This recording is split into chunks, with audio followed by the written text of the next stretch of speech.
he has had an illustrious career in politics. I sort of like this one, that he started in 1979 as the head of the Jerusalem Student Union. And little by little, he worked his way up until he joined the Knesset in 1988, where he served for 22 consecutive years until 2010. He took a 2-year break and then returned in 2012. He's held so many different positions over the years. He's been Minister of Health, Minister of Justice, Minister of the Environment, Chair of the Foreign Affairs and Defense Committee.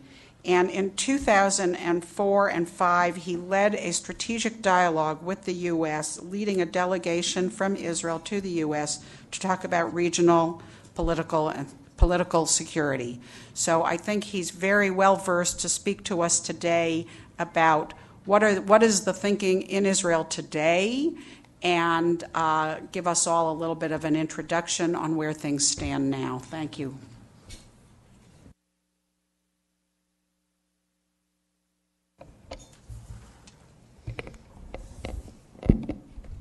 Thank you, Marcia. I'm happy to be here with you in the IPF, with my friend Ron Prosor, our ambassador to the UN, and I see many distinguished guests from Israel, Yuval Rabin, and the others that I saw here, and I'm very happy to be invited to this event.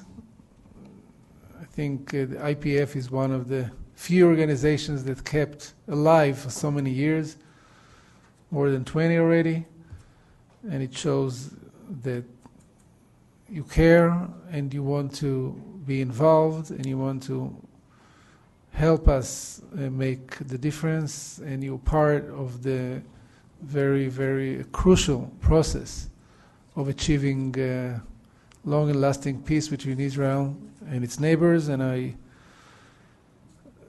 congratulate you for your involvement, and I look forward to keep the dialogue, and I hope that you will be able to help us with the goals and missions of your organizations. I am honored to speak after President Peres. I think I spent 2/3 of my parliamentarian career criticizing Peres and fighting with Peres, sometimes bashing Shimon Peres, due to the fact that he was had a very important role in Israeli politics. And then a miracle happened. Arik Sharon established Kadima, and I found myself in the same list as Shimon Peres. And if Shimon Peres can vote for a list where I am part of, and I can vote for a list where he is part of, I think it's much more difficult than achieving peace between Israel and the Palestinians. So this made us all very, very optimistic. And I got to know him more personally, and we spent a lot of time together. And then he was our candidate, Kadima's candidate to the presidency, and he was voted in, and he brought a lot of kavod, honor, to the state of Israel, and he will always be considered as President Peres, no matter who will replace him, and we have a very good president now, but Peres is really a myth. And I would like to spend the time that we have to speak about selfie. I'm not going to take my own picture here, but selfie is our neighborhood, our crazy neighborhood. Syria, Egypt, Lebanon, Palestine, Iran. Now, the eye of selfie can be also ISIS, not only Iran.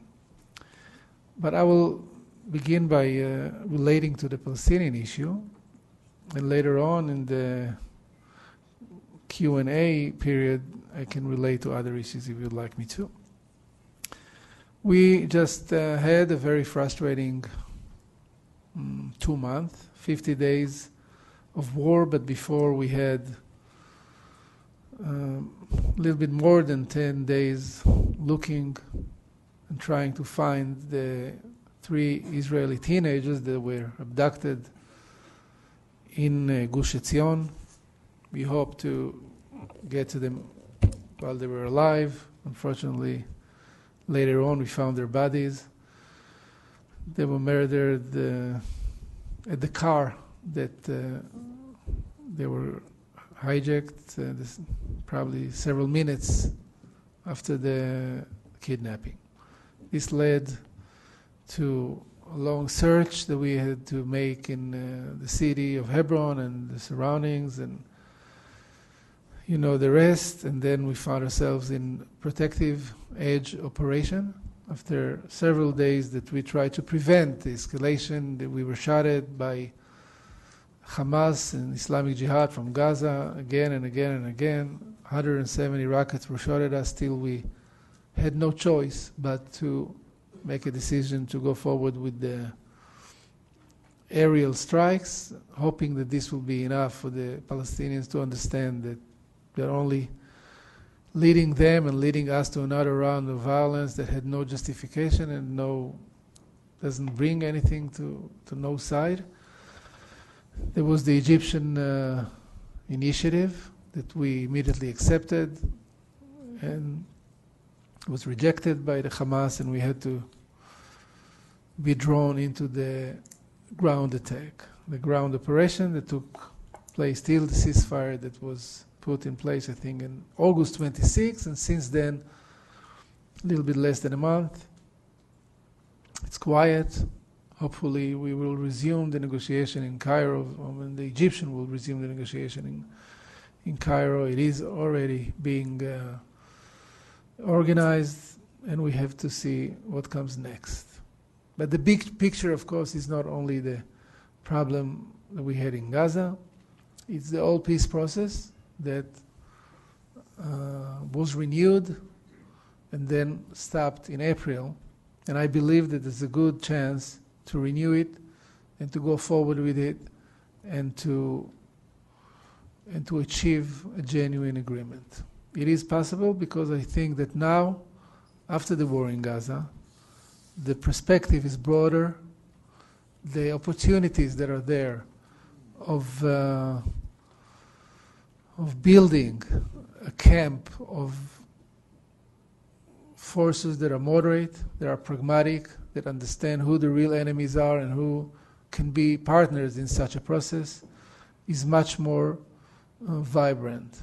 In this, the ceasefire was adopted and was encouraged by a very, very large group of forces. United States, United Nations, the Quartet, most of the Arab world, Egypt, Jordan, the PA, the Gulf states, of course Israel. And this was an example that the common denominator of those forces is much larger than what separates them. So we have a long time, of course, taking care of each and every dispute, and there are so many issues that should be dealt, and it's not easy. You're working in this specific dimension for so many years. I don't have to tell you the problems, but still there's no place for skepticism, and there's a lot of room for optimism. I was serving in Prime Minister Netanyahu's first government back in 1996. He was the Prime Minister. I was very close to him when he came back from the United Nations. I ran his campaign in the Likud when he was elected. I was involved in his campaign when he was elected to be the Prime Minister. And there was a big, I would say, there was a very, very important change and big shift in his views through the years. He was fighting against the Oslo Agreement in those years. I was part of this campaign against the Oslo Agreement. And we never accepted the idea of a Palestinian state. On the contrary, we felt that it's a tragic mistake that will jeopardize the very existence of the State of Israel.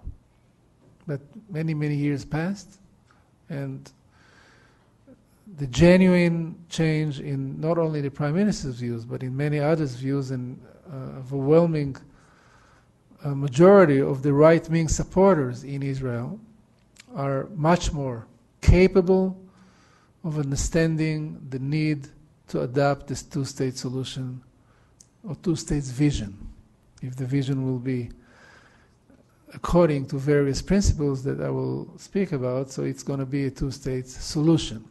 But the vision, I think, is something that connects Shimon Peres and Netanyahu, a large part of this coalition.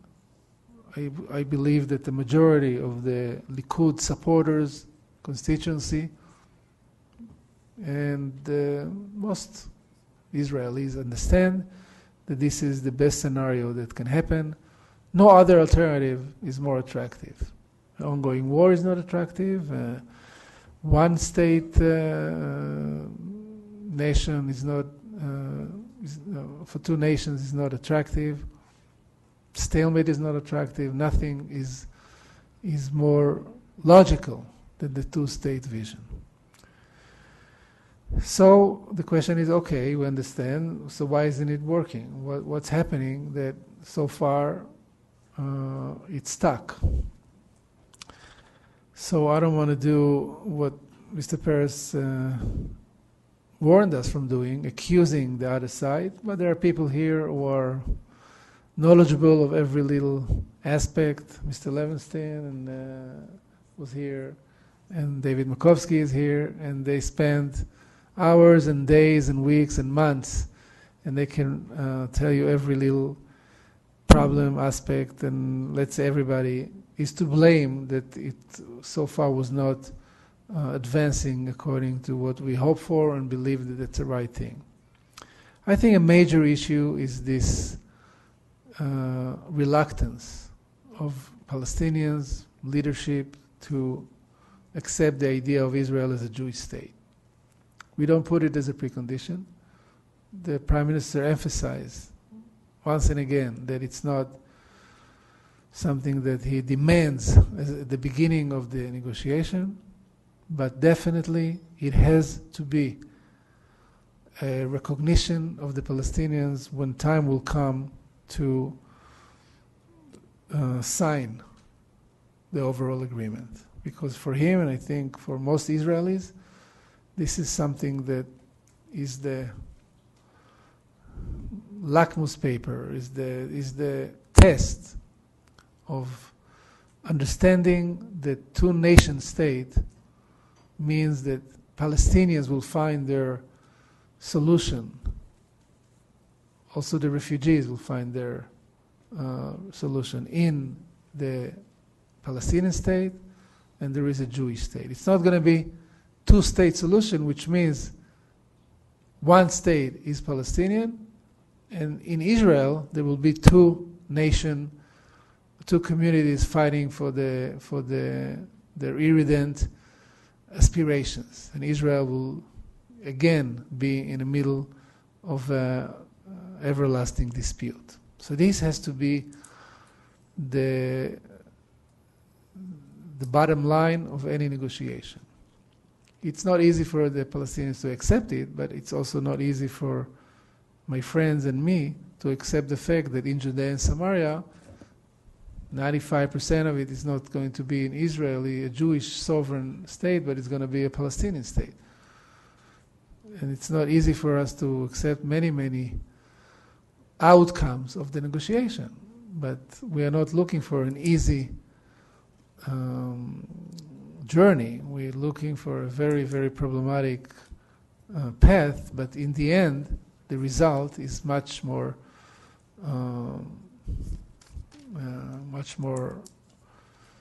positive than any other option.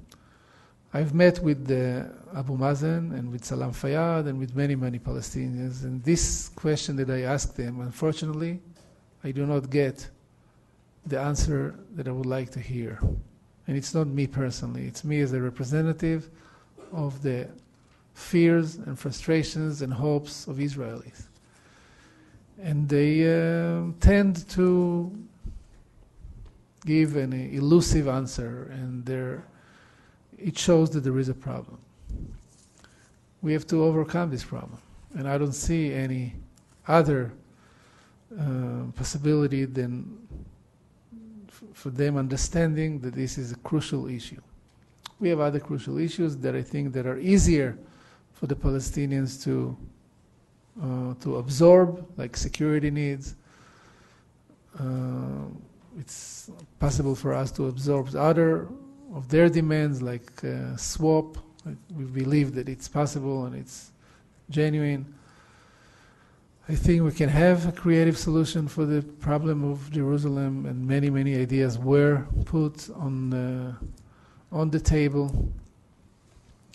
And I believe that after the Gaza event, it's easier for all parties to renew the negotiation without precondition. We still have to convince the Palestinians that the way to go forward with the Israelis is always in a direct way.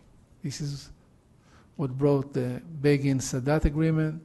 This is what brought the Rabin-Hussein agreement, direct negotiation, putting everything on the table, finding the mechanism of trust building and confidence building, and going together towards achieving the agreement. Their fantasy of imposing an agreement upon Israel or imposing reality on us through the United Nations, ICC, other organizations, General Assembly, Security Council, all these attempts to work not in a bilateral dialogue, but in a unilateral strategy are counterproductive. And I think that they still do not understand how counterproductive it is, because what we see in Israel in the last decade is what the Paris relate to as a legitimate claim, but it's not only a legitimate claim, it's an emotional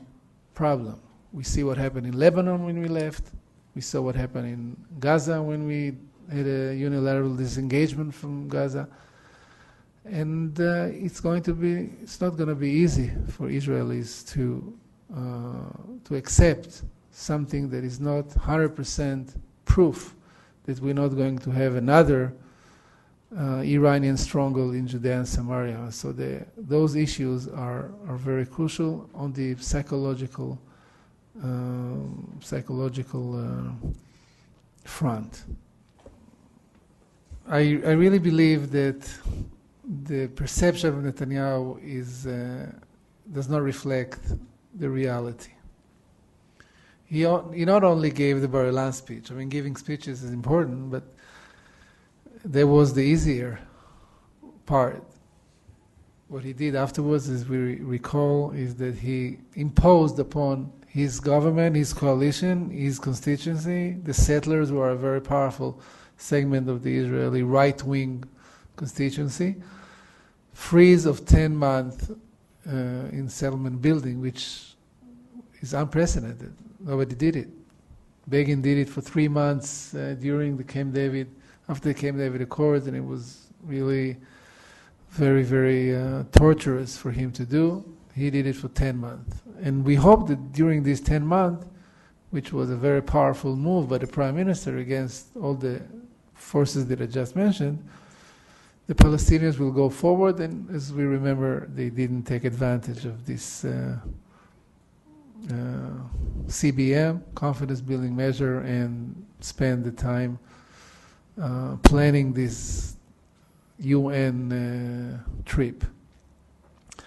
And then there was this agreement that in part of it, the agreement that we made with the very intensive involvement of Secretary of State Kerry. There was pushing and encouraging and was relentlessly bringing both sides together. And we accepted the idea of releasing murderers, terrorists, that I'm sure the United States will never even begin daring to think about releasing one of such people who made so many atrocities and, as you know, deserve to stay behind bars till their last breath. But he accepted this as something that will again will build the confidence. He knows and indeed know that this is the most crucial issue for the Palestinians. The narrative of prisoners, and for so many years their so much devoted to it. More than 100 terrorists were supposed to be released. Most of them were released. I think something like 85 or something like this. It was very, very problematic in Israel. You have friends in Israel, families in Israel, you come to Israel, and when you ask people about it, you would not even find, nobody supported it. The left say, hey, what's the big deal, it's not enough, and the right wing say, is he crazy? He's the guy that wrote books, how not to surrender to terrorism. He's the guy that lost his brother in Entebbe, going all the way across the ocean in order to save people and not to surrender to terrorists. He's releasing those crazy terrorists that almost paralyzed Israel 20 years ago in these in their activities. Yes, he was ready to pay the political price because he felt this is something that he has to give. He cannot only just say no to everything, he must give something, and this was a big something.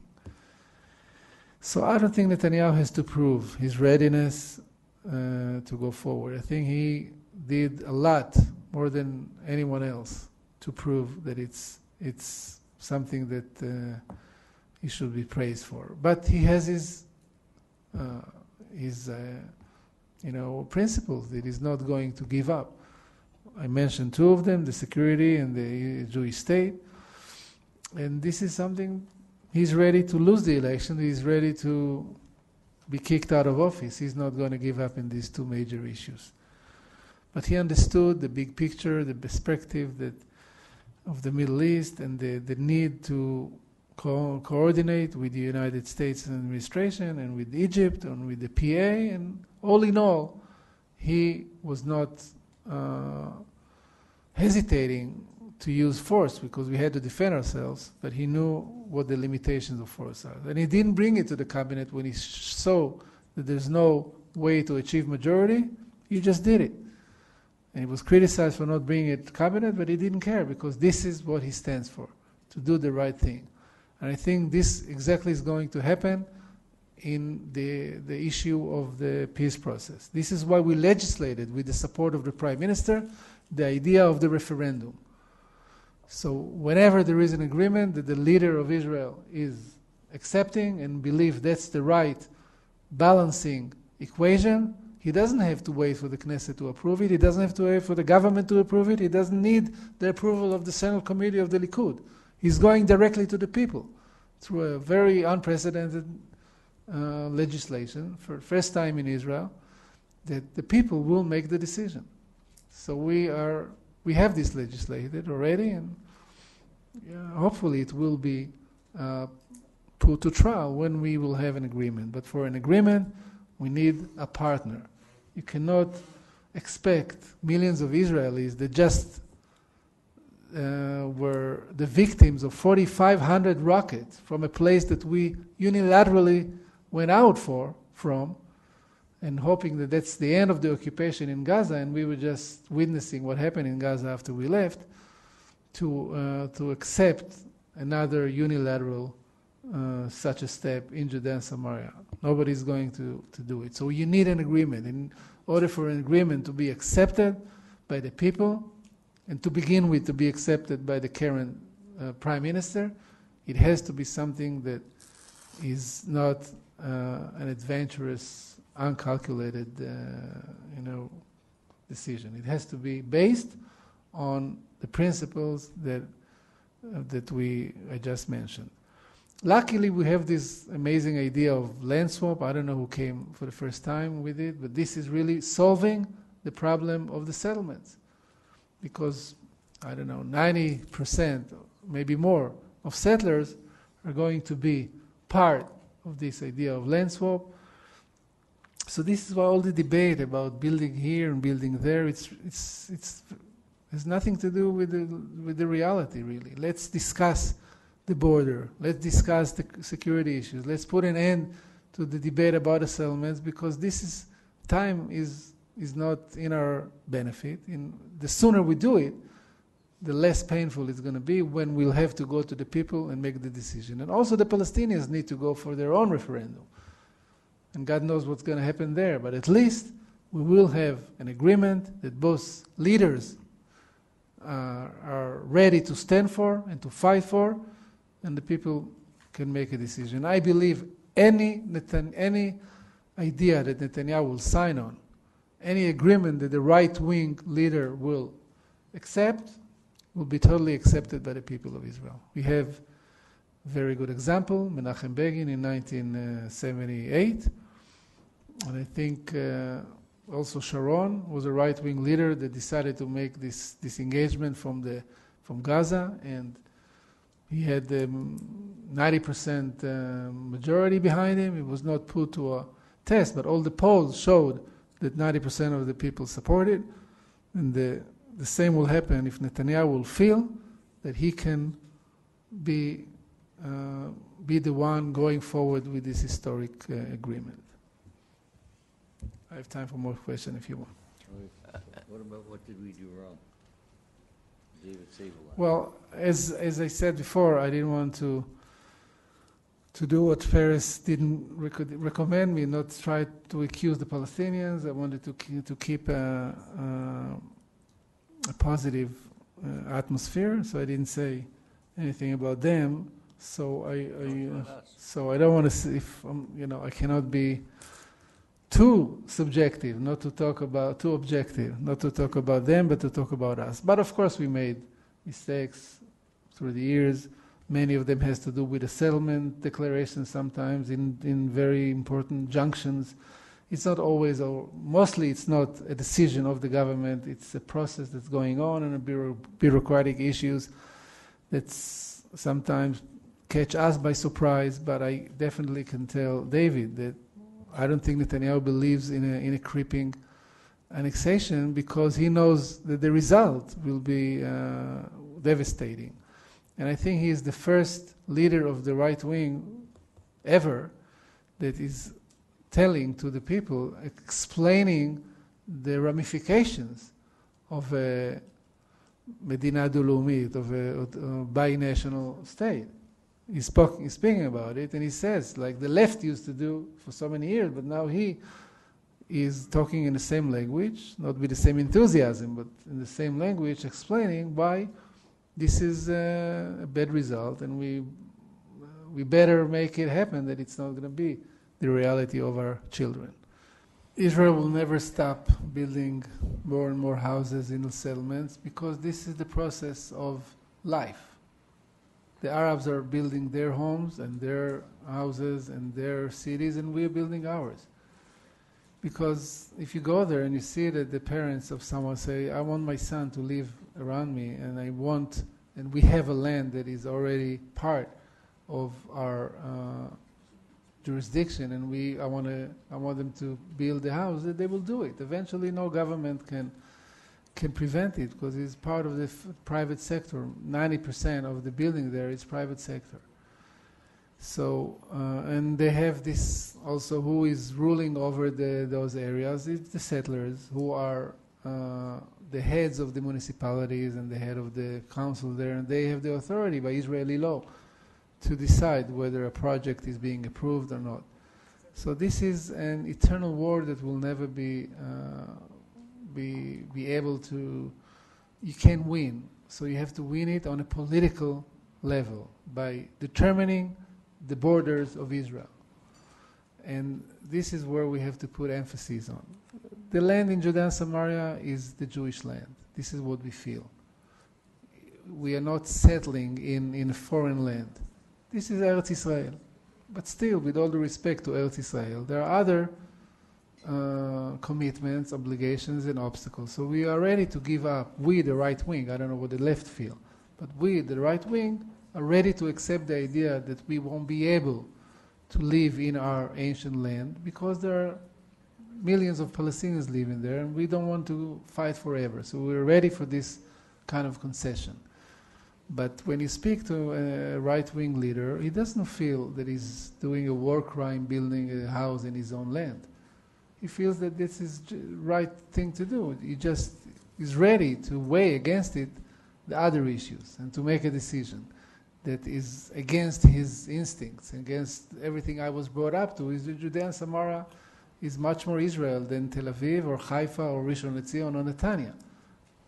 This is the birthplace of my forefathers and my kings and my prophets. But so is Gilad and Choran and Bashan and Moab and Edom. And we're not going to conquer Jordan because it belonged to the Jewish empire and during the Bible.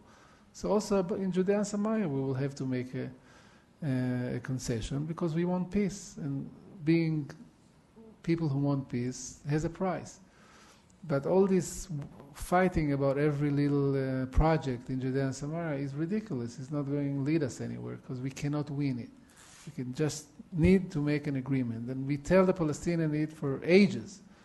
The time is not, they don't gain anything from stalling because more and more houses are being built and more people are there, and more Israelis have relatives in Judea and Samaria, and it's going to affect the end result. It's difficult for them to understand it, but my belief is that we have to make the decision where the border is going. We will be compensating the Palestinians in other territories, so against these blocks. And altogether, the blocks in Judea and Samaria, how much percentage it is altogether? I think 5 or 4% of Judea and Samaria are being populated by Israelis. And most of it is in the blocks anyway. We don't need the Palestinians to define our statehood or nationhood or us being Jewish. It doesn't have anything to do with what we want them to give us. It's only significant to us because it's a proof that they changed their attitude towards the future of the relationship between them and Israel. And it's not a new demand. In 1947, when the decision of partition was accepted, the United Nations declared the establishment of 2 states, not a Palestinian state, by the way, a Jewish state and an Arab state. The Arabs didn't accept the Jewish state, and the rest is history and not probably a sad one. Again, Arafat in Oslo was speaking about the Jewish state because it was clear that we are a Jewish state. President Obama and President Clinton before him and all the presidents always related to a Jewish state. The fact that it's become such problematic for the Abu Mazen to acknowledge the existence of a Jewish state, that's the one that makes us very suspicious. That's the one that makes us worry that we are not putting an end to the conflict. We're just giving up land, and what we accept, where we're going to accept, we're going to accept the idea that Israel is still the homeland of Palestinians who would like national rights in the state of Israel. So we're going to have, as I said before, it's not a 2-state solution. It's 1 state and a 2-state. Israel for Palestinian and Arabs, Palestinian Jews, and other Palestinians, but Jews are not accepted. They are Judenrein. That's the problem that we are trying to explain to the Palestinians, that for them, they don't really give up nothing. What do they give? Nothing.